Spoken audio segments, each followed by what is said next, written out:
Rebirth खून का हक। आहूजा इंडस्ट्री की नई सीईओ अन्या आहूजा इंडस्ट्री में इस वक्त मीटिंग रूम में सभी लोग बैठे हुए थे। सीईओ की कुर्सी में अभी भी राजीव जी बैठे हुए थे और उनके बगल में अन्या बैठी हुई थी। तभी राजीव जी बोले, आज मैंने यह मीटिंग एक खास पर्पस से रखी है और वो पर्पस है अन्या को आहूजा इंडस्ट्री का नया सीईओ बनाना। क्या आप सब लोग मेरे इस डिसीजन से सहमत हैं? सभी लोगों ने इसमें सहमति जताई सिवाय कुछ लोगों के, मगर उन्होंने भी अभी कुछ भी कहना ठीक नहीं समझा। इधर दूसरी तरफ कियांश के गाड़ी में बैठकर जाने के बाद मोहिनी अपने पैर पटकने लगी और नफरत से बोली, अन्या तुम्हें मैं छोड़ूंगी नहीं, कियांश मेरे हैं और कियांश मैं आपको पाकर रहूंगी, चाहे इसके लिए मुझे कुछ भी क्यों न करना पड़े। उसके बाद वो अपनी गाड़ी में बैठी और वो भी वहां से निकल गई। कियांश गाड़ी में बैठकर कबीर से बोला, उस लड़की पर नजर रखो और हाँ, अपनी लेडी बॉस के लिए और ज्यादा गार्ड हायर करो, क्योंकि मुझे ऐसा लग रहा है कि यह लड़की मेरी बेबी डॉल को नुकसान पहुंचाने की कोशिश करेगी। तभी कबीर बोला, ठीक है बॉस, जैसा आपने बोला वो हो जाएगा। इतना बोलकर वो चुप हो गया। थोड़ी देर बाद कियांश की गाड़ी मल्होत्रा मेंशन में रुकी है। वो कार से उतरा और अपने लंबे कदम बढ़ाते हुए मेंशन के अंदर चला गया। उसने देखा अभी सभी लोग हॉल में बैठे हुए थे। उसने एक नज़र सबको देखा और वहां से अपने कमरे की तरफ चला गया। भी फिलहाल रात हो चुकी थी। कियांश फ्रेश होकर नीचे आया और सबके साथ डाइनिंग टेबल पर बैठ गया। सभी लोग डिनर करने लगे। तभी कियांश के दादाजी बोले, हम चाहते हैं कि तुम्हारी और अन्या की शादी हो जाए, क्योंकि अब मेरी भी उम्र हो रही है। मुझे नहीं पता मैं कब चल बसूं, इसलिए मेरे जाने से पहले मैं तुम्हारी शादी देखना चाहता हूं। अपने दादाजी की बातें सुनकर कियांश बोला, आप ऐसी बातें मत कीजिए और मैं अन्या से पूछ कर बताऊंगा कि शादी कब करनी है। उसके बाद सब लोगों ने डिनर किया और अपने कमरे में चले गए। कमरे में पहुंचकर कियांश ने अन्या को कॉल किया। अन्या ने 2 रिंग में कॉल उठा लिया और बोली, हाँ बोलिए। इधर से कियांश बोला, बेबी डॉल मुझे तुमसे कुछ बात करनी है। जिस पर अन्या बोली, हाँ बोलिए। तो कियांश बोला, वो दादू चाहते हैं कि हम शादी कर लें, तो तुम्हें इसमें कोई दिक्कत है? अन्या बोली, नहीं मुझे कोई परेशानी नहीं है, आप एक बार मम्मी पापा से बात कर लीजिए, उसके बाद जैसा ठीक लगे वैसे कीजिए। तभी कियांश बोला, ठीक है मैं कल मम्मी पापा से बात कर लूंगा। तुमने खाना खाया? तो अन्या बोली, हाँ मैंने खा लिया। और आपने खाया? जिस पर कियांश बोला, हाँ मैंने भी खा लिया। तभी अन्या बोली, कोई ऐसी बात है जो आप मुझसे बोलना चाहते हैं? जिस पर कियांश बोला, हाँ मुझे एक बात है जो तुमसे बोलनी है। वो एक्चुअली आज मेरे ऑफिस पर मिस राठौर आई थी और वो तुम्हारे बारे में और राघव सक्सेना के बारे में कुछ उल-जलूल बातें बोल रही थी। कियांश की बातें सुनकर अन्या के भाव सख्त हो गए। वो बोली, आप क्या कर रहे थे और आपने उसको अपने ऑफिस कैसे आने दिया? जिस पर कियांश सकपका गया और वो बोला, नहीं ऐसी बात नहीं है, मैंने उसको ऑफिस नहीं बुलाया था, वो खुद से आई थी और वो मुझसे बात करना चाहती थी, इसलिए मैंने ऐसा किया। तभी अन्या बोली, और आपके केबिन में आप दोनों अकेले थे? जिससे कियांश के चेहरे पर पसीने आने लगे, मगर उसने फिर भी सच बोला, हाँ हम दोनों अकेले थे। अन्या गुस्से में चिल्लाते हुए बोली, मिस्टर मल्होत्रा क्या आप छोटे बच्चे हैं नहीं ना? तो फिर आप उस चालबाज लड़की के साथ अकेले केबिन में क्या कर रहे थे? अगर उसने ऐसा वैसा कुछ कर दिया, हालांकि मुझे पता है आप कुछ नहीं करेंगे, मगर मुझे मोहिनी के ऊपर भी पूरा भरोसा है, वो ऐसा कुछ करेगी जिससे लोगों को लगे कि आप दोनों रिलेशन पर हो। तो क्या आपको यह सही लगेगा? आइंदा से उस लड़की से मिलने की हिम्मत मत करना आप, वरना मुझसे बुरा कोई नहीं होगा। इतना बोलकर उसने फोन रख दिया। इधर कियांश अफसोस में सिर पकड़ कर बैठ गया। उसे रूही पर गुस्सा आ रहा था। वो रूही पर गुस्से से बोला, उस घटिया लड़की की वजह से मेरी बेबी डॉल मुझसे नाराज हो गई। मन तो कर रहा है मैं इसकी जान ले लूं, मगर वो मेरी बेबी डॉल की शिकार है। इधर दूसरी तरफ राठौर मेंशन में मोहिनी इस वक्त अपने कमरे में नाइट गाउन पहनकर लेटी हुई थी। वो कियांश की फोटो देखते हुए बोली, कियांश आप कितने हॉट है, आपको देखकर मुझे आपके साथ सोने का मन करता है। मोहिनी फोटो पर हाथ फेरने लगी। इस वक्त मोहिनी किसी सनकी से कम नहीं लग रही थी, क्योंकि वो अजीब तरीके से कियांश की फोटो पर हाथ फेर रही थी। कियांश का फोन रखकर अन्या ने किसी आदमी को कॉल किया और उसे मोहिनी और मलय राठौर पर नजर रखने को बोला। उसके बाद उसने फोन रख दिया। तभी उसे कुछ ख्याल आया। वो बोली, मोहिनी के चक्कर में तो मैं मनीषा और टीना को भूल गई, कल इन दोनों का भी कुछ करना पड़ेगा। उसके बाद उसने नाइट ड्रेस पहनी और सो गई। इधर कियांश भी अन्या की फोटो देखते देखते सो गया। अगली सुबह आहूजा मेंशन में इस वक्त सभी डाइनिंग टेबल पर बैठे हुए थे। तभी मनीषा जी बोली, राजीव क्या तुम टीना को भी ऑफिस में जॉब दे दोगे? वो क्या है ना, टीना ने बिजनेस की स्टडी की है, मगर उसके पास कोई जॉब नहीं है, तो मैं चाहती हूँ कि वो तुम्हारी कंपनी में जॉब करे। राजीव जी बिना उन्हें देखे बोले, इसमें मैं कुछ नहीं कर सकता, क्योंकि वो कंपनी अब अन्या की है। मैंने अन्या को वहां का सीईओ बना दिया है, इसलिए तुम्हें जो भी बात करनी है अन्या से बोलो। और हाँ, हमारी कंपनी में एक रूल है, हम सिफारिश पर किसी को जॉब पर नहीं रखते हैं। टीना अगर इंटरव्यू पास कर लेगी तो उसकी जब पक्की है, अगर नहीं कर पाई तो फिर जॉब नहीं मिल पाएगी। इतना बोलकर वो वहां से उठ गए। वहीं अन्या आहूजा इंडस्ट्री की सीईओ है। सुनकर मनीषा जी और टीना का चेहरा काला पड़ गया। वो नफरत से अन्या को देखने लगे। तभी मनीषा जी बोली, अन्या क्या तुम टीना को भी जॉब दे दोगी? तभी अन्या ने एक नज़र उन दोनों को देखा और बोली, बिल्कुल, मगर पहले उसे इंटरव्यू पास करना होगा, उसके बाद उसकी जॉब पक्की, इतना बोलकर वो भी अपनी जगह से उठी और अपने मॉम डैड को हक करके वहां से निकल गई। इस वक्त वहां रेयांश नहीं था क्योंकि वो सुबह एक जरूरी मीटिंग के लिए जल्दी चला गया था। अन्या आहूजा इंडस्ट्री के लिए निकल गई। वहीं मनीषा जी और टीना वापस से अपने कमरे में चले गए। थोड़ी देर बाद अन्या की गाड़ी आहूजा इंडस्ट्री में रुकी और वह एटीट्यूड से चलते हुए अंदर चली गई। जैसे ही सबने अन्या को देखा, जल्दी से सब खड़े हुए और उन्होंने उसको ग्रीट किया। अन्या ने हल्के मुस्कान के साथ अपना सिर हिला दिया और वहां से लिफ्ट में चली गई। लिफ्ट थोड़ी देर में टॉप फ्लोर पर पहुंची और अन्या टॉप फ्लोर पर रुक गई और वहां से सीईओ के केबिन की तरफ निकल गई। वो एक जगह आकर रुकी जिसके बाहर सीईओ लिखा हुआ था। वो केबिन के अंदर गई और सीईओ की कुर्सी पर बैठ गई। टीना की अन्या से बढ़ती नफरत और जलन। अन्या सीईओ की कुर्सी पर बैठ गई। तभी उसके केबिन पर नॉक हुआ और अन्या का असिस्टेंट, जो पहले राजीव जी का असिस्टेंट था, आयुष, उसके केबिन में आया। आयुष बोला, बॉस इंटरव्यू का टाइम हो गया, जिसे सुनकर अन्या के चेहरे पर मुस्कान आ गई। वो बोली, तुम चलो मैं आती हूँ। इतना बोलकर वो अपनी जगह से उठ गई और आयुष के जाने के बाद खुद भी वहां से निकलकर इंटरव्यू रूम की तरफ चली गई। अन्या जैसे कमरे में पहुंची, उसने देखा वहां पहले से ही आयुष भी मौजूद है, तो उसने इंटरव्यू स्टार्ट करने को बोला। एक एक करके सभी के इंटरव्यू होने लगे। अब बारी टीना की थी, तो अन्या ने आयुष से बोला, इसका इंटरव्यू मैं लूंगी। उसके बाद अन्या ने टीना से बहुत ज्यादा कठिन कठिन सवाल पूछे, जिसके जवाब देना टीना के लिए लगभग नामुमकिन सा लग रहा था, मगर फिर भी उसने उसके कुछ आंसर दिए और कुछ आंसर नहीं, जिसे देखकर अन्या के चेहरे पर हंसी आ गई, मगर वो कुछ नहीं बोली। थोड़ी देर बाद सारे इंटरव्यू हो गए तो अन्या वहां से अपने केबिन की तरफ चली गई। वहीं जब टीना ने अन्या का और डोमिनेटिंग नेचर देखा तो उसे उससे बहुत ज्यादा जलन हो रही थी। उसका मन कर रहा था कि वो अन्या को मारकर उसकी जगह ले ले, मगर यह करना मुश्किल था। मगर उसने सोच लिया था एक दिन वो ऐसा जरूर करेगी और आहूजा खानदान की प्रिंसेस बन जाएगी। इधर अन्या ने इंटरव्यू पर आए सभी लोगों को कल तक का टाइम दिया और उनके कॉन्टैक्ट नंबर लेकर उन्हें वहां से जाने के लिए बोल दिया। टीना वहां से निकल गई। कुछ देर बाद टीना की कार ट्रैफिक पर रुकी तो उसके फेस पर गुस्सा नजर आने लगा, मगर वो क्या कर सकती थी, इसलिए वो बाहर देखने लगी। तभी उसकी नज़र एक शख्स पर पड़ी जो बेहद हैंडसम था, बिल्कुल किसी ग्रीक गॉड की तरह। वो भी इस वक्त ट्रैफिक पर रुका हुआ था।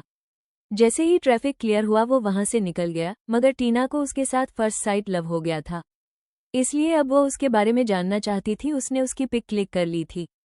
थोड़ी देर बाद टीना की कार आहूजा मेंशन में रुकी और वह अपने तेज कदमों के साथ अंदर चली गई। तभी मनीषा जी बोली, प्रिंसेस तुम्हारा इंटरव्यू कैसा गया? जिस पर टीना बोली, ठीक था, अब रिजल्ट के बाद पता चलेगा। इतना बोलकर वो वहां से अपने कमरे की तरफ चली गई। उसने सवार लिया और एक शॉर्ट ड्रेस पहनकर बाहर आ गई। उसने अपने अक्ष को देखा, तभी उसके नजरों के सामने फिर से उसी शख्स का चेहरा नजर आने लगा। उसके चेहरे पर एक मुस्कान आ गई। वो मुस्कुराते हुए बोली, तुम कितने हैंडसम हो, मगर तुम मेरे हो। इतना बोलकर उसने खुद को एक फ्लाइंग किस दी और वहां से नीचे चली गई। अभी लंच टाइम हो रहा था, इसलिए सभी लोग डाइनिंग टेबल पर बैठे हुए थे। आकांक्षा जी भी सबके साथ डाइनिंग टेबल पर बैठी हुई थी। आकांक्षा जी खाना खा रही थी। तभी मनीषा जी बोली, आकांक्षा तुम मुझसे नाराज हो क्या? जब से मैं आए हूं तुम मुझसे ठीक से बात ही नहीं कर रही हो। आकांक्षा जी ने एक नज़र मनीषा जी को देखा और फिर मुस्कुराते हुए बोली, बिल्कुल भी नहीं, मैं तुमसे नाराज क्यों होगी? आखिर तुमने मेरे साथ ऐसा क्या किया जिससे मैं तुमसे नाराज रहूं? जिसे सुनकर मनीषा के चेहरे पर अजीब तरह के भाव आ गए, मगर आकांक्षा जी ने उन्हें इग्नोर कर दिया। सभी ने लंच किया। उसके बाद सभी लोग हॉल पर बैठ गए। आज राजीव जी भी घर पर ही थे। वो आकांक्षा जी के साथ बैठे हुए थे। तभी आकांक्षा जी बोली, आपको याद है ना, अगले मंथ प्रिंसेस का बर्थडे आने वाला है, तो मैं सोच रही थी इस बार हम ग्रैंड पार्टी रखें। जिसे सुनकर सभी के चेहरे पर मुस्कान आ गई, मगर मनीषा जी और टीना के चेहरे पर जलन उतर आई। वो जलन से आकांक्षा को देखने लगे। तभी राजीव जी बोले, बिल्कुल, मैंने भी इस बार सोचा है कि हम अपनी प्रिंसेस के बर्थडे पर बहुत ग्रैंड पार्टी रखेंगे, जिस पर सभी को बुलाया जाएगा। इतना बोलकर वो भी मुस्कुराने लगे। तभी टीना बोली, अंकल मेरा भी बर्थडे आने वाला है, तो क्या आप मेरे बर्थडे पर भी ग्रैंड पार्टी रखेंगे? जिस पर राजीव जी कुछ बोलते उससे पहले ही रंजना जी भंगते हुए बोली, और हम तुम्हारे लिए बर्थडे पार्टी क्यों रखें? कौन हो तुम सिर्फ मोहन की बेटी हो, इसलिए हम तुम्हें बर्दाश्त करते हैं। इसका मतलब ये बिल्कुल भी नहीं है कि तुम खुद को इस घर का सदस्य समझने की भूल करोगी। मेहमान हो, मेहमान बनकर रहो, और अगर तुम्हें अपना बर्थडे बनाना है तो अपनी माँ से बोलो, ना कि राजीव से। इतना बोलकर वो गुस्से से टीना को घूरने लगी। वही रंजना जी की बातें सुनकर मनीषा जी को गुस्सा आने लगा, मगर वो कुछ नहीं बोली। मगर टीना की आंखों से आंसू बहने लगे। वो अपनी आंसू भरी आंखों से राजीव जी को देखने लगी, मगर राजीव जी को उससे कोई फर्क नहीं पड़ा, क्योंकि उन्हें समझ आ रहा था कि टीना किस तरह से अन्या को देखती है, जिसमें जलन नजर आती है। उन्होंने अपना मुंह फेर लिया, जिसे देखकर टीना के दिल में दर्द होने लगा क्योंकि वो दिल से चाहती थी कि राजीव जी उसके पापा बने, मगर यह होना बेहद मुश्किल था। तभी डोर बेल बजी और इसी के साथ अन्या अंदर आई। अन्या को देखकर नौकर ने ग्रीट किया, वेलकम मैडम। अन्या मुस्कुराते हुए उनके ग्रीट का आंसर दिया और अंदर आ गई। अन्या को देखकर आकांक्षा जी के चेहरे पर मुस्कान आ गई और वो मुस्कुराते हुए बोली, प्रिंसेस तुम आ गई, आओ खाना खा लो। जिसे सुनकर अन्या मुस्कुराते हुए बोली, हाँ मॉम आ रही हूँ, फ्रेश होकर आती हूँ। इतना बोलकर वो वहां से ऊपर चली गई। थोड़ी देर बाद अन्या फ्रेश होकर नीचे आई और अपनी जगह पर बैठ गई। तभी राजीव जी उसको खाना परोसने लगे और दूसरी साइड से आकांक्षा जी भी उसके पसंद की चीजें उसके प्लेट पर रखने लगी, जिसे देखकर टीना को अन्या से और भी नफरत होने लगी और वो नफरत से अन्या को देखने लगी और अपने मन में बोली, नहीं अन्या, तुम मेरा कुछ नहीं ले सकती, मैं तुम्हें बर्बाद कर दूंगी, ये सब कुछ मेरा है। इतना बोलकर वो नफरत से अन्या को एक नज़र देखकर वहां से उठकर चली गई। मनीषा के अलावा किसी को भी टीना से फर्क नहीं पड़ा। मनीषा जी भी टीना के पीछे पीछे वहां से चली गई। कमरे में पहुंचकर टीना सामान पटकने लगी और गुस्से में चिल्लाते हुए बोली, नहीं नहीं अन्या, आहूजा खानदान की प्रिंसेस सिर्फ मैं हूँ, मैं तुम्हें बर्बाद कर दूंगी। इतना बोलकर वो तोड़फोड़ करने लगी। तभी मनीषा जी आए और उसे संभालते हुए बोली, बच्चा ऐसा मत करो, शांत हो जाओ, बस कुछ दिन इंतजार करो, फिर मैं इन दोनों माँ बेटियों को इस घर से धक्के मार कर निकाल दूंगी। टीना की चाल, लव ड्रग। ऐसे ही 1 महीना गुजर गया। इस बीच टीना और मनीषा जी शांत थे। उनकी शांति देखकर अन्या को उन पर शक हो रहा था कि जरूर ये माँ बेटी है, कुछ ना कुछ प्लान बना रही है। आज अन्या का बर्थडे था। रात के 12 बजे सब लोगों ने उसे सरप्राइज दिया, जिससे अन्या के चेहरे पर मुस्कान आ गई। कियांश ने भी अन्या को 12 बजे कॉल किया था और उसे विश कर कल उसे मिलने को बोला, जिसे सुनकर अन्या मुस्कुराते हुए बोली, ठीक है। इतना बोलकर अन्या फिर से सो गई। अगली सुबह, आज सुबह से आहूजा मैंशन को सजाया जा रहा था, क्योंकि आज उनके घर की इकलौती प्रिंसेस अन्या का बर्थडे था। सभी लोग अन्या के पसंद से सभी डेकोरेशन कर रहे थे, जिसे देखकर मनीषा जी और टीना अंदर से खींच रही थी, मगर वो दोनों कुछ नहीं बोली क्योंकि उन दोनों ने कुछ प्लान किया था। दिन के टाइम अन्या घर से बाहर निकली तो उसने देखा कियांश गाड़ी से टेक लगाए खड़ा हुआ है। जैसे ही कियांश की नज़र अन्या पर पड़ी, उसने अपने बाहें फैला दी। अन्या दौड़ कर गई और उसकी बाहों में समा गई। वह आज काफी दिनों बाद कियांश से मिल रही थी। कियांश ने उसके माथे पर किस किया और उसको एक बार फिर से बर्थडे विश किया। उसके बाद उसने अन्या के लिए गाड़ी का दरवाजा खोला तो अन्या पैसेंजर सीट पर बैठ गई। कियांश भी ड्राइविंग सीट पर बैठ गया और उसने गाड़ी आगे बढ़ा दी। थोड़ी देर बाद उनकी गाड़ी एक खूबसूरत से मेंशन में आकर रुकी। तभी वो दोनों गाड़ी से उतरे। कियांश ने अन्या का हाथ पकड़ा और उसे लेकर मेंशन के अंदर जाने लगा। वो मेंशन बहुत ज्यादा खूबसूरत था। उसके गार्डन में अन्या की पसंद के सारे फूल लगे हुए थे और वो मेंशन भी अन्या की पसंद का बना हुआ था, जिसे देखकर अन्या के चेहरे पर बड़ी सी मुस्कान आ गई। तभी कियांश ने उसकी आंखों में अपने हाथ रखे और बोला, जाना, तुम्हारे लिए एक सरप्राइज है, आई होप तुम्हें पसंद आएगा। इतना बोलकर वो उसे एक कमरे में ले गया और जैसे ही उसने अन्या ने आंखें खोली, अन्या हैरान रह गई क्योंकि उसकी बहुत ज्यादा खूबसूरत तस्वीर वहां पर लगे हुए थे, जो कि कियांश ने अपने हाथों से बनाई थी, जिसे देखकर अन्या की आंखों में चमक आ गई। वो उस पेंटिंग को निहारने लगी जिस पर कियांश और अन्या की काफी खूबसूरत तस्वीर बनी हुई थी। उसके बाद कियांश ने उसके गले पर एक पेंडेंट पहनाया जो कि काफी खूबसूरत लग रहा था। उसे पर एके लिखा हुआ था। उसे देखकर कोई भी बता सकता था कि यह पेंडेंट काफी महंगा और रेयर है। दोनों ने साथ में लंच किया और कियांश ने अन्या को जबरदस्ती शॉपिंग करवाई। दोनों ने कुछ देर और एक साथ टाइम बिताया और कियांश अन्या को लेकर आहूजा मेंशन आ गया।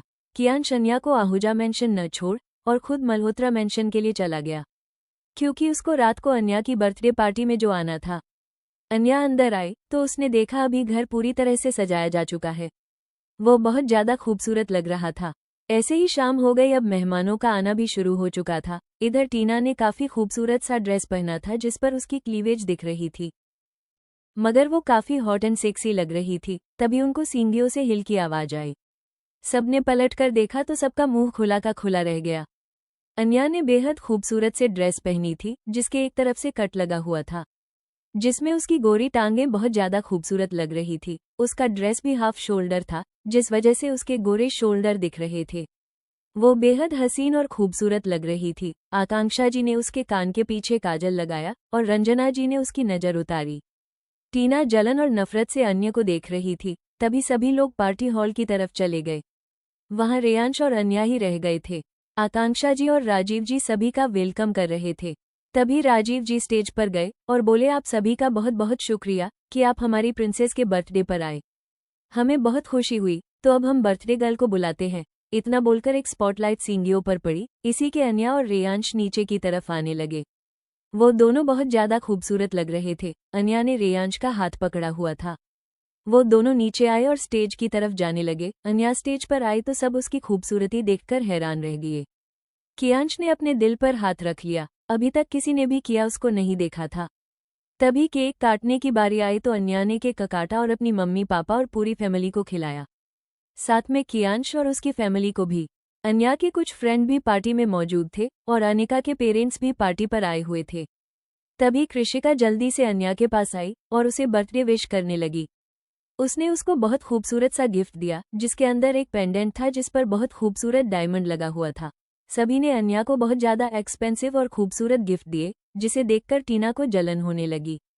तभी उसने देखा एक लड़का अपने हाथ पर बुके और गिफ्ट लेकर स्टेज की तरफ जा रहा है। लड़के ने वो सभी चीज अन्या को दी और उसके माथे को चूम लिया। जैसे ही टीना ने उस लड़के का मुंह देखा वो हैरानी से लड़के को देखने लगी, क्योंकि यह लड़का वही था जो ट्रैफिक पर टीना ने देखा था। ये लड़का कोई और नहीं बल्कि हमारे कियांश थे। वही कियांश को अन्या के साथ देखकर टीना के तन बदन में आग लग गई। उसके दिल में नफरत और भी ज्यादा भड़क गई। वो नफरत से बोली, नहीं अन्या, तुम मेरा सब कुछ नहीं छीन सकती। तभी टीना के दिमाग में कुछ आया और उसने वेटर को अपने पास बुलाकर उसमें कुछ मिलाया और उस ड्रिंक को कियांश की तरह इशारा करते हुए बोला कि उन्हें दे दे। वेटर ने भी ऐसा ही किया और उस ड्रिंक को लेकर वो कियांश की तरफ चला गया। तभी अन्या को काफी प्यास लग रही थी, इसलिए अन्या ने वो गिलास लिया और पी लिया। बस उसने एक ही सिप पिया था, कियांश ने गिलास उसके हाथ से छीन ली और खुद ही सारी ड्रिंक गटक गया। वहीं उन दोनों को वो ड्रिंक पीता देखकर पहले टीना हैरान हुई, मगर फिर उसके चेहरे पर शैतानी मुस्कान आ गई। थोड़ी देर बाद कियांश को अजीब सा महसूस होने लगा। उसे काफी गर्मी लगने लगी और वही हाल अन्या का भी था। तभी अन्या को ये समझ आ गया कि उसे और कियांश कोल्ड रख दिया गया है, जिसे देखकर उसने आसपास अपनी नजरें तो उसे टीना नजर आई। तभी उसकी नजर टीना के पीछे खड़े अपने मम्मी पापा पर गई। उसको अपनी पापा की भी हालत कुछ ठीक नहीं लग रही थी, क्योंकि उसके पापा का चेहरा लाल पड़ रहा था। उसने जल्दी से अपने लोगों को कुछ मैसेज किया और उसके बाद वो कियांश की तरह पलटी। वही कियांश को देखकर भी उसका पारा हाई हो गया और उसने कियांश का हाथ पकड़ा और उसके साथ बाहर की तरफ जाने लगी। उन दोनों को बाहर की तरफ जाता देखकर टीना भी उनके पीछे जाने लगी, मगर रास्ते में ही किसी ने टीना को उठा लिया। टीना और मनीषा जी की घटिया चाल अन्या और कियांश जैसे ही बाहर की तरफ मोहिनी का आहूजा मेंशन आना। अगली सुबह आज पार्टी का दिन था। राजीव जी ने सबको इनवाइट किया था, चाहे वो छोटा या बंगा कोई भी बिजनेसमैन हो। तभी रेयांश बोला, प्रिंसेस मेरे साथ चलो, तो अन्या रेयांश के साथ चल दी। बाकी घर वाले भी उनके पीछे चले गए। तभी अन्या ने देखा उसकी फेवरेट कार खड़ी थी। वो खुश हो गई और जाकर कार को देखने लगी। वहीं उसे इतना खुश देखकर सब लोग खुश हो गए। तभी श्रेयांश बोला, प्रिंसेस तुम्हें पसंद आया? तो अन्या बोली, बहुत ज्यादा। रेयांश बोला, ये आपके लिए है, जिस पर अन्या खुश हो गई। तभी बाकी लोग भी वहां आ गए। उन्होंने भी कार देखी तो वो हैरान रह गए, क्योंकि ये मॉडल अभी मार्केट में लॉन्च नहीं हुआ था। तभी वहां कुछ गार्ड्स आए, उनके हाथों में सॉफ्ट टॉय थे और एक बहुत बंगा टेडी बियर जो कि अन्या की हाइट जितना ही होगा। कुछ गार्ड्स के हाथ में अन्या के फेवरेट चॉकलेट का डिब्बा था, जिससे अन्या खुश हो गई। अन्या रेयांश के गले लग गई और बोली, थैंक यू भाई। रेयांश खुश हो गया। उसने अन्या के माथे को चूमा। उसने सारे सामान को अंदर रखने का बोला और ड्राइवर से गाड़ी को गैराज में रखवाने का बोल दिया। तभी वहां एक महंगी कार आकर रुकी, जिससे सब उस कार को देखने लगे। तभी उस कार में से एक लड़की आई और आकर रेयांश को भाई आई मिस यू बोलते हुए गले से लग गई। वहीं अन्या ने उस लड़की का चेहरा देखा तो उसके चेहरे पर नफरत उतर आई और वो रेयांश और उस लड़की को बिना भाव के देखने लगी। वही हाल घर वालों का भी था। जैसे ही रेयांश ने अन्या का चेहरा देखा तो उसने उस लड़की को धक्का दे दिया। अब उसका चेहरा सबके सामने था। ये और कोई नहीं, मोहिनी थी, जो आज ही इंडिया आई थी। वो काफी खूबसूरत हो चुकी थी, मगर फिर भी अन्या के सामने वो अभी भी फीकी ही लग रही थी। तभी रेयांश बोला, तुम मेरी बहन नहीं हो। मैं कितनी बार तुम्हें बताऊं, मेरी सिर्फ एक बहन है और वो मेरी प्रिंसेस अन्या आहूजा है, न कि तुम मिस मोहिनी राठौर। जिसे सुनकर मोहिनी का चेहरा काला पड़ गया। तभी वो बोली, भाई आप ऐसा क्यों बोल रहे हैं? देखिए, इस परिवार की वजह से आपको अनाथ आश्रम में रहना पड़ा और आप उसी घर की बेटी को अपनी बहन बोल रहे हैं। तभी वहां अन्या के चाचा चाची लोग आ गए और वो नफरत से बोले, अच्छा, और ये बात बोल भी कौन रहा है जो इतने सालों तक हमारी आयु की जिंदगी जी रही थी? शर्म नहीं आती? जिस थाली में खाया उसी में छेद करते हुए। जिस पर मोहिनी नफरत से बोली, कौन सा परिवार जिसने मुझे अपनी असली बेटी के लिए घर से निकाल दिया।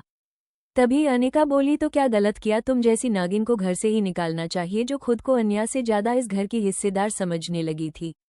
तुमने ही अन्या को बदनाम करने की कोशिश की और तो और उसे गोद ली हुई बेटी साबित किया। शर्म आई तुम्हें जो यहाँ पर फालतू का ज्ञान दे रही हो। तभी रेयांश बोला, मैं तुम्हारा कोई भाई नहीं हूँ और बोल देना अपने बाप से, मेरे साथ गेम खेलकर उसने अपनी मौत को न्योता दिया है। अगर तुमने मेरी बहन को परेशान करने की कोशिश भी की तो मैं तुम्हारी जान लेने में भी जरा सा टाइम नहीं लगाऊंगा। दफा हो जाओ अब यहाँ से। गार्ड्स, दोबारा इसे यहाँ घुसने मत देना। इतना बोलकर अन्या को लेकर अंदर चला गया। मोहिनी ने नफरत से सबको देखा और वहां से चली गई। वो नफरत से बोली, अन्या मैं तुमसे सब कुछ छीन लूंगी, तुम देखती जाओ, अभी तो कियांश और मेरी शादी होगी और तुम्हें उसके बाद में तुम्हारी असली औकात दिखाऊंगी।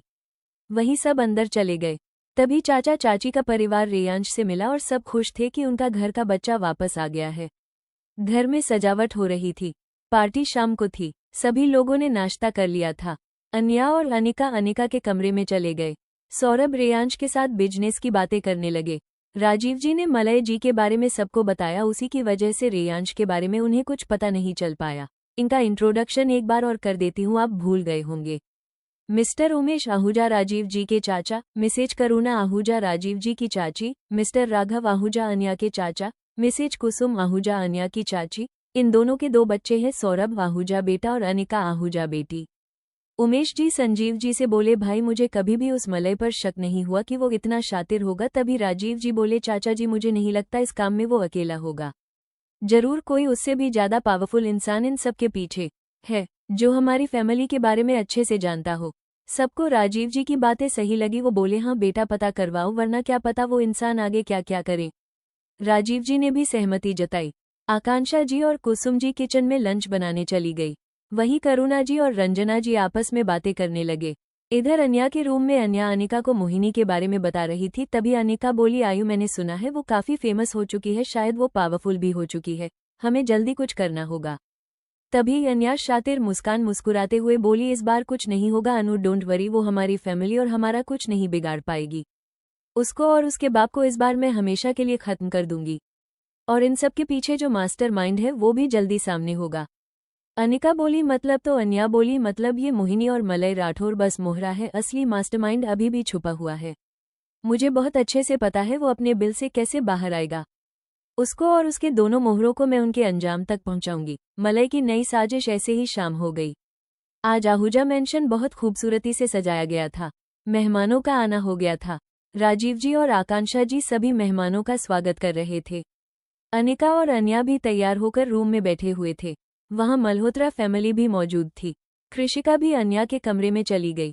वहीं कियारा को उसके दोस्त दिखे तो वो भी उनके साथ चली गई। तभी संजीव जी बोले, आप लोग सोच रहे होंगे कि हमने आज पार्टी क्यों रखी है, तो आप लोगों को हम किसी खास इंसान से मिलवाना चाहते हैं। इतना बोलकर वो मुस्कुराने लगे, मगर सबको लगा शायद अन्या के लिए किसी लड़के को पसंद कर लिया गया हो। तभी सीढ़ियों में स्पॉटलाइट पड़ी, वहां से एक लड़का और एक लड़की नीचे आ रहे थे। ये कोई और नहीं, रेयांश और अन्या थे। सबको अब कंफर्म हो चुका था। तभी संजीव जी बोले, तो आप लोग इनसे मिलिए, ये हमारे पोते हैं रेयांश आहूजा, जो हमसे बचपन में बिछड़ गए थे, और ये है हमारी इकलौती पोती अन्या आहूजा। वहीं सब हैरानी से रेयांश को देखने लगे। तभी संजीव जी बोले, ये रा कंपनी के सीईओ हैं, जिससे सबको और बंगा शौक लग गया। इसी के साथ राजीव जी भी स्टेज पर आए। फिर माइक पर बोले, आप लोगों को पता है कि अभी आहूजा इंडस्ट्री का सीईओ मैं हूँ, तो आज मैं सीईओ का पद अपनी बेटी अन्या आहूजा को देता हूँ। आज से आहूजा इंडस्ट्री की नई सीईओ वहीं रहेंगी। जिस पर सब लोग तालियां बजाने लगे। रेयांश बहुत खुश था क्योंकि वो चाहता था उसकी बहन को भी सब कुछ मिले, इसलिए उसने आहूजा इंडस्ट्री संभालने से मना कर दिया। एक बार फिर राजीव जी बोले, ये तो हो गई बिजनेस की बात, आज मैं आप लोगों के सामने 2 बड़ी खुशखबरी देना चाहता हूँ। और वो खुशखबरी है कि हमने अपने लिए दामाद और बहू ढूंढ ली है। सब लोग एक्साइटेड हो गए। तभी राजीव जी ने कृषिका और कियांश को स्टेज पर बुलाया और उन चारों के हाथों में अंगुलियां पकड़ा दी। कियारा रोते हुए वहां से चली गई।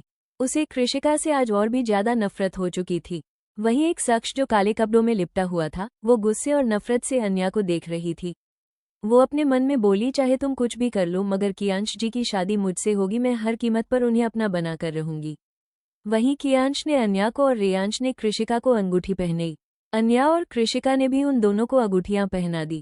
इसी के साथ उनके ऊपर फूल गिरने लगे। तभी अनिका आई और बोली ये एंगेजमेंट काफी फीकी हो गई, तो क्यों ना कुछ धमाल किया जाए। तो सबसे पहले डांस करेंगे हमारे दोनों कपल्स। तो रेयांश और कियांश ने कृषिका और अन्या का हाथ पकड़कर स्टेज के सेंटर में आ गए। इसी के साथ गाना बजा। कियांश ने अपना एक हाथ अन्या की कमर पर और एक हाथ से उसका हाथ पकड़ा। सेम चीज रेयांश ने भी किया। अन्या और कृषिका ने अपना हाथ तू पास है मेरे पास है ऐसे मेरा कोई एहसास है जैसे तू पास है मेरे पास है ऐसे मेरा कोई एहसास है जैसे हाय मैं मर ही जाऊं जो तुझको न पाऊं बातों में तेरी मैं रातें बिताऊं होठों पे लम्हा लम्हा है नाम तेरा हाय तुझको ही गाऊं मैं तुझको पुकारूं सयारा तू तो बदला नहीं है मौसम जरा सा रूठा हुआ है सयारा तू तो बदला नहीं है मौसम जरा सा रूठा हुआ है बीते लम्हों से दुनिया बसा लूं मैं तो तेरे आंसुओं का बना हूं मेरी हंसी में तेरी सदाएं तेरी कहानी खुद को सुनाऊं यादों के तारे टूटेंगे कैसे मेरे हैं जो वो रूठेंगे कैसे बीते दिनों की खोली किताबें गुजरे पलों को कैसे भुला दे हाय मैं मर ही जाऊं जो तुझको न पाऊं बातों में तेरी मैं रातें बिताऊं होठों पे लम्हा लम्हा है नाम तेरा हाय तुझको ही गाऊं मैं तुझको पुकारूं सयारा तू तो बदला नहीं है मौसम जरा सा रूठा हुआ है सयारा तू तो बदला नहीं है मौसम जरा सा रूठा हुआ है। इसी के साथ गाना बंद हुआ। कियांश जो पूरी तरह से अन्या में खोया हुआ था उसको तालियों की आवाज से होश आया और वो सीधा खड़ा हो गया। अन्या को अभी भी अपने गर्दन पर कियांश की सांसें महसूस हो रही थी, जिससे अन्या के गाल लाल हो गए क्योंकि कियांश उसे किस किए जा रहा था। वहीं कृषिका के चेहरे पर एक सुकून था। वहीं मोहिनी को कियांश और अन्या की करीबी देखकर बेहद गुस्सा आ रहा था। उसके हिसाब से अन्या के जगह उसे होना चाहिए था। तभी अन्या ने उसे देखा और एक डेविल स्माइल की जिससे मोहिनी सकपका गई क्योंकि उसे लग रहा था उसे कोई नहीं पहचाना होगा मगर अन्या ने उसे पहचान लिया था। मोहिनी नफरत से अन्या को देखने लगी, जिससे अन्या की मुस्कान और भी गहरी हो गई। इधर जेल में जब मलय को पता चला कि रेयांश को उसकी सच्चाई पता चल चुकी है तो वो गुस्से से पागल हो गया था। उसकी आंखों में नफरत उतर आई। उसकी सालों का प्लानिंग खराब हो चुकी थी, मगर उसने सोच लिया था वो रेयांश को फिर से उन सबके खिलाफ कर देगा। उसने किसी को कुछ मैसेज किया और फिर पागलों की तरह हंसने लगा। फिर नफरत से बोला राजीव तू मुझसे कभी नहीं जीत पाएगा, मैं तुझे जीतने लगी दूंगा। तेरे बेटे को फिर से तेरे ही खिलाफ कर दूंगा, जिससे वो तुझसे फिर से नफरत करने लगे। अब देखो तुम्हारा परिवार तुमसे कैसे नफरत करने लगेगा।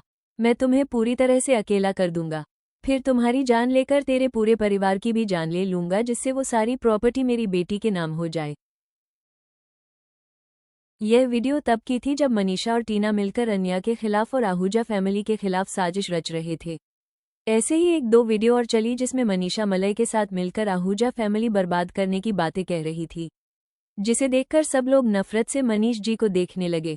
वहीं मनीषा जी का डर से बुरा हाल था, वहीं हाल मलय जी का भी था क्योंकि उनकी चाल फिर से नाकामयाब हो गई थी, जिस वजह से वो बेहद गुस्से में थे। तभी वहां मोहिनी और उसकी मॉम भी आ गए। जैसे वहां उन्होंने मलय जी को देखा दोनों हैरान रह गए। मोहिनी मनीषा टीना को देख रही थी मगर उसे नहीं पता था ये दोनों कौन है। जिस पर मोहिनी चिल्लाते हुए बोली अन्या तुमने हमें यहाँ क्यों बुलाया। जिस पर अन्या मुस्कुराते हुए बोली तुम्हें बस मैं सच्चाई से रूबरू कराना चाहती हूँ। इतना बोलकर उसने एक फाइल और वो वीडियो फिर से चालू कर दिए। वही वो देखकर मानसी जी बेहोश हो गई और वही हाल मोहिनी का भी था। उस रिपोर्ट्स में दिख रहा था कि टीना मलय जी की बेटी है और टीना मोहिनी से बड़ी थी। इस हिसाब से ये कह सकते हैं कि मलय जी का अफेयर मनीषा जी से बहुत पहले से चल रहा था। मोहिनी यह सब देखकर बोली नहीं तुम झूठ बोल रही हो, ऐसा कुछ नहीं है। जिस पर अन्या मुस्कुराते हुए बोली अच्छा तो ठीक है तुम्हें जैसा लगे, मगर यही सच है। इतना बोलकर उसने डेविल स्माइल पास की। कुछ देर बाद वहां पुलिस गई और उसने मलय जी, मनीष जी और टीना को गिरफ्तार किया। पुलिस और उनके साथी उन तीनों को वहां से घसीटते हुए ले गए, मगर मलय और मनीषा यहां तक कि टीना चिल्लाते हुए बोल रहे थे हम तुम्हें छोड़ेंगे नहीं, बस हमें वापस आने दो, उसके बाद हम तुम्हें बर्बाद कर देंगे। आकांक्षा राजीव मेरा है, मैं उसे पाकर रहूंगी। मोहिनी सच में खुद को ठगा हुआ सा महसूस कर रही थी। उसके डैड ने धोखा दिया। उसे ये सोच सोचकर बहुत डर लग रहा था अब उसका क्या होगा, मगर अब क्या कर सकते थे। वो अपने पैर पटकते हुए अपनी मॉम के साथ वहां से निकल गई। उसकी मॉम जैसे ही बेहोश हुई वैसे ही थी। अन्या ने उन्हें एक इंजेक्शन दे दिया था, जिसकी वजह से वो थोड़ी देर में होश में आ चुकी थी, मगर अब उनकी आंखों में आंसू नहीं थे मगर एक खालीपन था। थोड़ी देर बाद अन्या भी काम का बोलकर वहां से निकल गई और उसकी गाड़ी एक प्राइवेट विला में आकर रुकी। जैसे ही वो अंदर गई सभी लोगों ने अन्या को ग्रीट किया। वहां से अन्या कमरे की तरफ चली गई। उसने देखा कि अंश अभी भी पेट के बल लेटा हुआ है। उसे देखकर अन्या के चेहरे पर मुस्कान आ गई और वो सोचने लगी कल रात क्या हुआ था। फ्लैशबैक अन्या और कियांश पार्किंग के ओर गए, तभी अन्या ने देखा टीना भी उनके पीछे आ रही है। तभी वो वहां से जल्दी से एक साइड हो गई, मगर तभी उसने देखा टीना को एक आदमी ने पकड़ लिया तो उसके चेहरे पर एक शातिर मुस्कान आ गई और वो वहां से पार्किंग में आ गई और गाड़ी में बैठ गई। अन्या पर भी असर हो रहा था, मगर उस पर उतना असर नहीं था क्योंकि उसने कोल्ड ड्रिंक कम मात्रा में पी थी, जबकि कियांश ने डिक परी पी ली थी, जिस वजह से उस पर उस लव ड्रग का असर कुछ ज्यादा ही हो रहा था। वैन थोड़ी देर बाद उनके घर एक प्राइवेट विला में आकर रुकी। दोनों अंदर आए। कियांश पर ड्रग का बहुत ज्यादा असर हो चुका था, इसलिए अन्या उसको लेकर जल्दी से बेडरूम की तरफ चली गई। यह एक लव ड्रग था जिसमें एक बॉडी की नीड पड़ती है, क्योंकि अभी अन्या के पास कोई भी एंटीडोट नहीं था, जिस वजह से वो के कियांश को एंटीडोट भी नहीं दे सकती थी। इसलिए उसने कियांश को बेड पर लेटाया और उसको किस करने लगी। ऐसे ही थोड़ी देर बाद उन दोनों के कपड़े जमीन पर पड़े थे और वो दोनों एक दूसरे में खोए हुए थे। कियांश काफी वाइल्ड हो चुका था, वो अन्या के साथ काफी हौस तरीके से इंटीमेट हो रहा था। हालांकि अन्या को भी इतना दर्द नहीं हो रहा था क्योंकि उसने भी ड्रग लिया हुआ था, जिस वजह से इतना पेन नहीं हुआ, मगर फिर भी सुबह जब अन्या की नींद खुली तो उसे काफी पेन हुआ। उसने पेन किलर ली। कियांश को एक नज़र देखकर वहां से आहूजा मेंशन के लिए चली गई क्योंकि उसे तमाशा जो देखना था। फ्लैशबैक इंडानिया ने जब कियांश को उठाया, इस वक्त भी कियांश की आंखें लाल हो चुकी थी। उसने जब अपने सामने अन्या को देखा तो उसने उसको गले से लगा लिया और बोला, कल क्या हुआ था। अन्या ने पहले तो नहीं बताना चाहा, मगर कियांश की जिद पर अन्या ने सारी बात बता दी। ये सब सुनकर कियांश उसके चेहरे का अपने हाथों में पकड़ा और अन्या को ऊपर से नीचे तक देखते हुए बोला, बेबी डॉल, बेबी डॉल, मैंने तुम्हें ज्यादा हट कर दिया। जिस पर अन्या मुस्कुराते हुए बोली, ऐसी कोई बात नहीं है, चिंता मत कीजिए, सब कुछ ठीक है। कियांश ने अन्या के माथे को चूमा और बाथरूम की तरफ चला गया। कुछ देर बाद कियांश बाहर आया, उसने कपड़े पहन लिए। फिर दोनों नीचे आने के बाद दोनों ने नाश्ता किया और वहां से आहूजा मेंशन की तरफ निकल गए। टॉर्चर और सालों पुराना राज। अन्या और कियांश आहूजा मेंशन के लिए निकल गए। थोड़ी देर बाद उनकी गाड़ी आहूजा मेंशन में रुकी तो गार्ड ने गाड़ी का दरवाजा खोला। गाड़ी से उतरकर दोनों अंदर की तरफ चले गए। अभी सभी लोग हॉल में बैठे हुए थे और मलय और मनीषा के बारे में बात कर रहे थे। तभी कि कियांश और अन्या अंदर हॉल में पहुंच गए। जैसे ही सबने कियांश को देखा तो सभी मुस्कुराते हुए उसका स्वागत करने लगे। तभी राजीव जी बोले, बेटा आप कल रात कहाँ थे।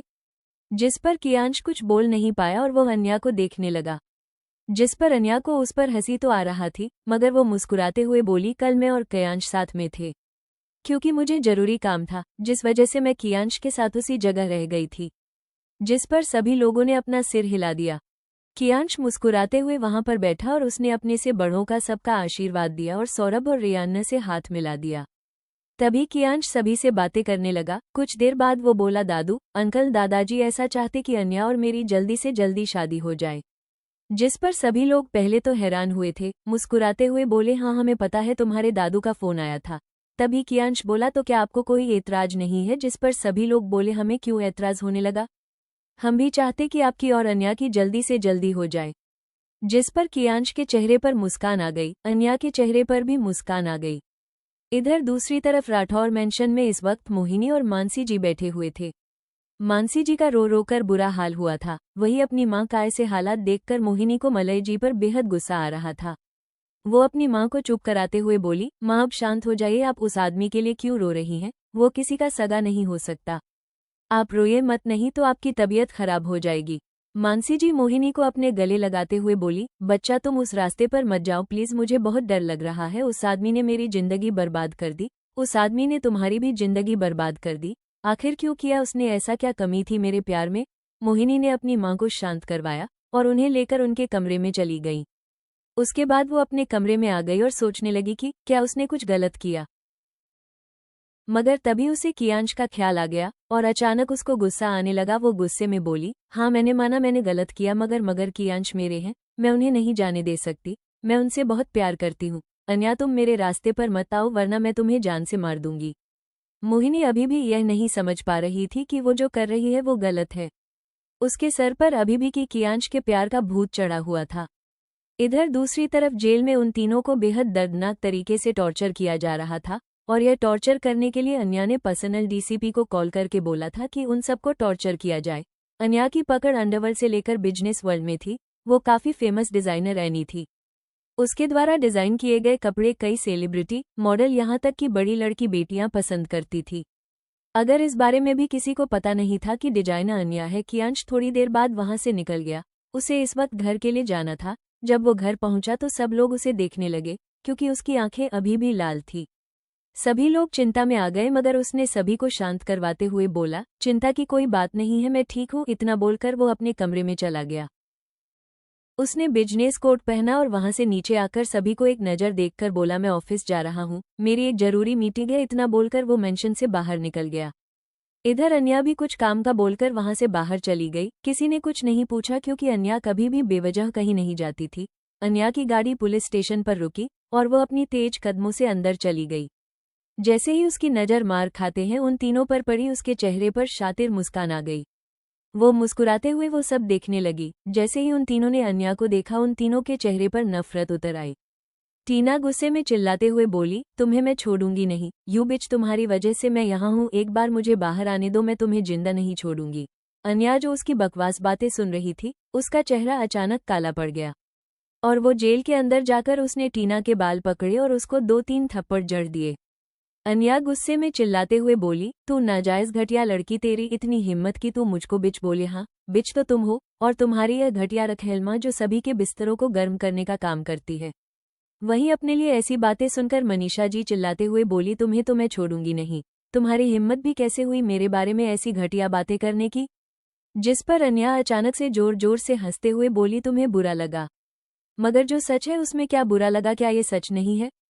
ये जानते हुए भी कि मलय राठौर शादीशुदा है, तुमने उसके साथ अपने नाजायज संबंध बनाए। ये सच नहीं है कि मोहन अंकल भी शादीशुदा थे, उसके बाद भी तुमने उनको ब्लैकमेल कर फंसा दिया। तुम्हें क्या लगता है कि मुझे तुम्हारे बारे में कुछ नहीं पता है? मुझे ये भी पता है, उनकी पत्नी, बेटी और यहाँ तक कि मोहन अंकल को भी तुमने ही मरवाया है। जैसे ही मनीष जी ने ये सुना, उनके पैरों तले जमीन के खिसक गई। वो हकलाते हुए बोली, तुम झूठ बोल रही हो ना, ऐसा कुछ नहीं है, तुम मुझ पर इल्जाम लगा रही हो। जिस पर आन्या ने एकदम से उनकी आंखों में देखकर बोला, अच्छा मैं झूठ बोल रही हूँ, ठीक है मैं झूठ बोल रही हूँ, ये तो कल तक पता चल जाएगा। इतना बोलकर वो वहां से निकल गई। मगर मनीषा जी के शरीर में डर से कांप उठी, क्योंकि उनका सालों पुराना राज खुलकर बाहर आ चुका था। अगर दुनिया वालों के सामने ये राज आ जाता तो सब उनके खिलाफ हो जाते। मिहिका और कियारा की इंसल्ट, अन्या की बातें सुनकर मनीषा जी डर गई। उन्हें ये डर सताने लगा कि कहीं उनके सालों पुराना राज सबको पता ना चल जाए। वह मलय जी को देखते हुए बोली, मलय कुछ कीजिए, वरना हेच बर्बाद हो जाऊंगी। मलय गुस्से में चिल्लाते हुए बोला, बंद करो अपनी बकवास, ये सब तुम्हारी वजह से हो रहा है। तुम एक काम ठीक से नहीं कर पाती, आज तुम्हारी वजह से मैं फिर से जेल में आ गया। इतना बोलकर वो उसे नफरत से देखने लगा। वहीं मलय की आंखों में नफरत देखकर मनीषा जी को बहुत तेज गुस्सा आया और वो चिल्लाते हुए बोली, तुम क्या मुझे नफरत से देख रहे हो?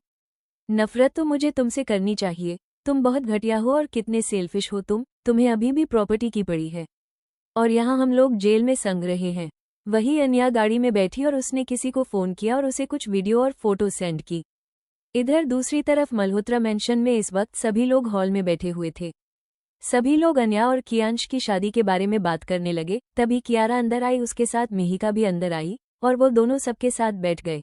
वहां पर कृषिका भी मौजूद थी और मिहिका को देखकर उसका मुंह बन गया।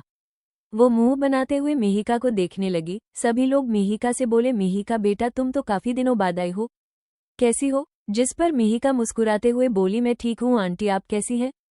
तभी वो सब ऐसे ही बात करने लगे। तभी फिर से पूरी फैमिली कियांश अन्या की शादी के बारे में बात करने लगे, जिससे कियारा के हाथों के मुट्ठी कस गई और मिहिका को भी अच्छा नहीं लगा। तभी कियारा बोली, मॉम अन्या भाई के लायक नहीं है, आप क्यों भाई के साथ उनकी शादी कराने के चक्कर में पड़ी हुई है? कृषिका को बहुत गुस्सा आया और वो गुस्से में चिल्लाते हुए बोली, तुम अपनी बकवास बंद करो, तुम्हारे हिसाब से कौन है भाई के लायक? ये मिहिका जो 2 किलो मेकअप अपने चेहरे पर पोतती है और अपने बाप के पैसों पर ऐश करती है, ये भाई के लायक है? जिससे कियारा और मिहिका कृषिका को गुस्से से घूरने लगे। मिहिका झूठा रोते हुए बोली, तुम मुझसे इतनी नफरत क्यों करती हो कृषिका? जिस पर कृषिका चिढ़ते हुए बोली, इसी नौटंकी की वजह से मुझे तुमसे नफरत है। ये तुम बेवजह का रोने वाला ड्रामा मत किया करो, मुझे तुम पर बहुत ज्यादा गुस्सा आता है जब तुम ऐसे ही ओवर एक्टिंग करती हो। क्या तुमसे किसी ने कुछ बोला जो तुम यहाँ पर बेफालतू का रो रही हो? इतना बोलकर अजीब मुंह बनाने लगी। कियारा बोली, कृषिका अपनी बकवास बंद करो, तुम्हारी हिम्मत भी कैसे हुई मेरी दोस्त की इंसल्ट करने की? जिस पर कृषिका चिढ़ते हुए बोली, ठीक वैसे ही जैसे आपकी हिम्मत हुई मेरी जान के बारे में गलत बातें करने की। इतना बोलकर कृषिका वहां से चली गई। वहीं कियारा और मिहिका अभी भी कृषिका को नफरत से देख रहे थे। तभी कृषिका की मॉम बोली, बेटा उसके बातों का बुरा मत मानना, वो वैसी ही है, वो अन्या से बहुत प्यार करती है। तुम भी कियारा अन्या के बारे में ऐसा कैसे कह सकती हो? अन्या बहुत अच्छी लड़की है और हमें बहुत पसंद है, हमें ही क्या कियांश को भी अन्या बहुत पसंद है। हमारे सामने तो तुमने ये बातें बोल दिया, अगर तुमने भूलकर भी कियांश के सामने ये बातें बोली तो शायद उसे अच्छा नहीं लगे, इसलिए तुम ये बातें दोबारा मत बोलना। कियारा कुछ नहीं बोल पाई और वो मिहिका के साथ वहां से चली गई। वो दोनों जैसे ही बाहर आए मिहिका बोली, कियू तुम्हें तो पता है ना मैं कियांश से कितना प्यार करती हूँ, मैं उसके बिना कैसे रहूंगी, और झूठ मूठ का रोने लगी। वहीं उसका रोना कियारा को अच्छा नहीं लग रहा था, उसे अन्या से और भी नफरत हो रही थी। वो उसे समझाते हुए बोली, डोंट वरी जान, मैं कुछ ना कुछ कर लूंगी, तुम टेंशन मत लो, अभी तुम अपना मूड सही करो, हम दोनों शॉपिंग चलते हैं। अन्या गढ़ाई में थी तभी उसे एक फोन आया, उसमें कुछ बोला गया जिससे अन्या बोली, ठीक है मैं आ रही हूँ। इतना बोलकर उसने अपनी गाड़ी को वहां से दूसरी तरफ बढ़ा दी। कियारा और मिहिका एक बड़े से मॉल में आकर रुके और वो दोनों अंदर चले गए। वो दोनों शॉपिंग करने लगे, तभी उनकी नज़र जाने पहचाने चेहरे पर पड़ी, जिसे देखकर उन दोनों के चेहरे पर नफरत उतर आई। कियारा नफरत से उस शख्स को देखने लगी, वो शख्स कोई और नहीं अन्या थी। अन्या सेल्समैन और सेल्स गर्ल को कुछ बातें समझा रही थी, जिसे वो लोग भी ध्यान से सुन रहे थे। तभी वहां पर कियारा आ गई और अन्या को देखते हुए बोली, वैसे अच्छा तो बहुत लग रहा होगा ना तुम्हें, मेरे भाई को फंसाकर, वरना तुम जैसी अनाथ लड़की को कोई कैसे मिल सकता है। तुम्हारा तो लेवल भी मेरे भाई के आसपास नहीं है। सभी लोग डर से कियारा को देखने लगे, क्योंकि सभी को पता था कि अन्या कितनी ज्यादा खतरनाक है, और उन्हें हैरानी भी हो रही थी कि यह घटिया लड़की कैसे अन्या के बारे में ऐसी बातें कर सकती है। तभी अन्या ने कियारा को देखा तो उसके चेहरे पर मुस्कान उतर आई और वो मुस्कुराते हुए बोली, ओहो तो ये तुम हो। तभी मैं सोचूं कि ऐसी घटिया बातें अपने गटर जैसे मुंह से कौन उगल रहा है। सभी को हंसी आ गई। उसके बाद अन्या ने उसको ऊपर से नीचे तक देखते हुए बोला, तुम्हें मॉडल किसने बनाया, तुम्हारी शक्ल तो एकदम चिलगोजे जैसी लगती है, जिसे अगर रात में किसी ने देख लिया तो वो डर जाए। तुम बस मेकअप से खूबसूरत लगती हो। और क्या कहा तुमने कि मैं, मेरा लेवल तुम्हारे भाई के आसपास नहीं है? क्या तुम भूल रही हो कि मैं अन्या आहूजा हूँ, आहूजा खानदान की इकलौती बेटी, और मैं तुम्हारी तरह अपनी फैमिली के सपोर्ट से बिजनेस इंडस्ट्री में नहीं हूँ, बल्कि अपने दम पर हूँ। जहाँ पर तुम खड़ी होना है वो जगह यानी ये मॉल मेरा है। मैं चाहूँ तो तुम्हें धक्के मारकर यहाँ से निकाल दूँ, मगर मुझे तुम जैसी बेकार कचरे सी शकल की लड़की के मुंह लगने का कोई शौक नहीं है। इसलिए अपने गटर जैसे मुंह को बंद रखो और चुपचाप शॉपिंग करो और यहाँ से चलती बनो। अगर तुमने दोबारा मेरी इंसल्ट करने की या मुझे नीचा दिखाने की कोशिश की ना, तो तुम्हें मैं अपने ब्रांड से ब्लैकलिस्ट करके यहाँ से धक्के मारकर बाहर निकलवाऊंगी। फिर उसने एक नज़र मिहिका को देखा और बोली, और तुम भूल कर भी मेरे कियांश के आसपास मत भटकना, वरना तुम्हें मैं जिंदा दफना दूंगी। क्योंकि आज कृषु बोल रही थी कि तुम कियांश से शादी करने के सपने देख रही हो, तो ये सपना तुम बस सपने में देखा करो। अगर तुमने ऐसा कुछ भी करने की कोशिश तो मैं तुम्हें जान से मार दूंगी और कोई मेरा कुछ भी नहीं बिगाड़ पाएगा। और हाँ, मेरी बात को हल्के में लेने की भूल मत करना, वरना बुरी मौत मारी जाओगी। और अजीब तरीके से मुस्कुराने लगी, जिससे मिहिका के शरीर में डर की लहर दौड़ गई।